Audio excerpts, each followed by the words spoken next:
जगण्याची आशा या मनाची भाषा तू न बोलता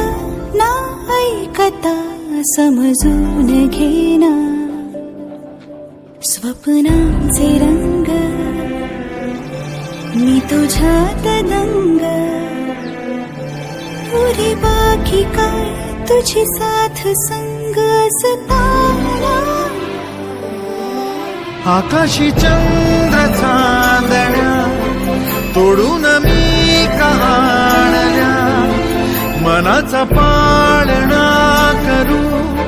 बांधून घे जरा झुला डोळ्यात तूच साजणी सुखाचा स्पर्श तू नवा तुझ्या विना